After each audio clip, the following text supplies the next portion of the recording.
What is going on, everybody? So today we're going to talk about a Fist of Divine Speed OP-11. The booster box and the set in general are set to release. It looks like June 6th, so in a couple weeks here.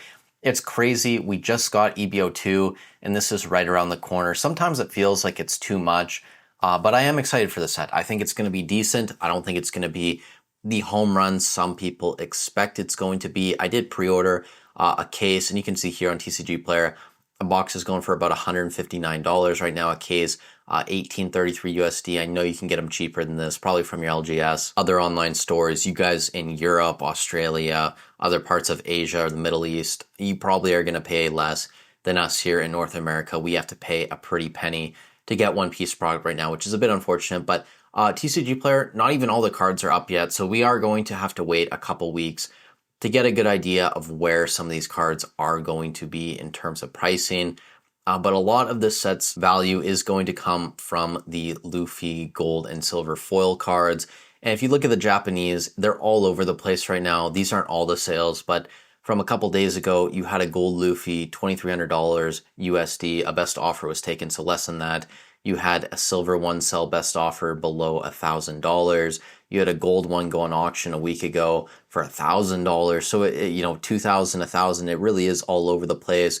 Probstein auction a couple weeks ago, $1,775. And we just had a BGS 9.5 sell through Probstein a couple hours ago. This just ended, $1,420. So a BGS 10, a black label is going to be way more than that, obviously. A PSA 10 is maybe going to be in that range, 1,400, 1,500, maybe even 1,600, 1,700. So not super, super expensive compared to some manga cards, but it's going to be respectable, especially in English. I imagine we're going to have a premium compared to the Japanese version. And when you look at the set, it really is Luffy heavy. You're going to have the gold foil, you'll have the silver foil, you'll have a Gear 4 Luffy, you're going to have kind of this like Gear 2 remake, not the same as EBO2, but it's going to be like that. You have a couple other cards here, Sanji, a Shanks, a Shirahoshi, a couple Nami cards I think are cool, and we'll look at a couple sales on these cards as well, but a lot of it is based around Luffy, and we're getting to a point where I like when a set has a little more depth than just Luffy. For example, when we look at OP-05, sure, you have the original reprint of this card, by the way, or the original print, not reprint, but the original print of that Luffy manga, which is great. I really do love that card. You also have the Ichiro Oda gold stamped Luffy card, which I think is great as well. You have a Law manga, you have a Captain manga, you have Nami, Yamato, Uta, so you have some popular characters outside of just Luffy. Same thing when you look at OP-09. You have the gold Roger up top, which is great. I think when a set has a very expensive chase card and it's not Luffy, that's a really good sign, in my opinion. But you also have a Luffy manga in here. You have a Blackbeard manga. You have a Shanks manga. You have a Buggy manga. You have a Nami, a Boa Hancock. You have the Wanted posters as well. So a lot of depth in these sets, and that's why I don't think OP-11 is going to be as strong as either of these sets, but it's still going to be up there. I think this is going to be like kind of a top third, maybe A tier, B plus tier, somewhere in that range. And before we look at where you can pre-order if you guys are in Canada, I want to show you guys a few eBay orders that have finished so far, sales that have happened, I guess, from some cards in the set. This is the Monkey D. Luffy, and this is really all the data we have to go on eBay. I know there are Facebook groups and stuff where auctions and deals have been going down for some of the top cards, but this is all we have on eBay so far. So this is the Monkey D. Luffy. This sold for $250 USD, not the top chase card there. And again, a lot of these prices are going to come down with time, so don't expect a couple months after release for a lot of these cards to be in this range. We also have the, if I can pull it up here, Shirahoshi. This is a beautiful looking card. This sold for $220. You can really see the texture on some of these, and I think these are going to be very nice cards to look at in person, especially the Luffy one, the gold one. I'm really excited if I ever get to see that in person. I think it'd be awesome. Outside of that, we have the Stussy, and again, like you can, Stussy, I don't even know how you pronounce it. Sorry guys, I haven't got that far in the anime. Don't hate me, but this is, again, like you can see the texture and everything on it. Very, very interesting there. We have the Kobe leader card. This sold for $177 USD. Another Shirahoshi, $144.44. And then we have the Nami alt art, which I think is great. I really do like this card. $133.33. And I don't think any of these best offers were actually given, because when you go look at the solds, it's not crossed out. So I think those are like legit prices. Someone just threw it up, and someone obviously bought them out right away. Now, if you guys are in Canada, maybe even North America, this might be relevant to you.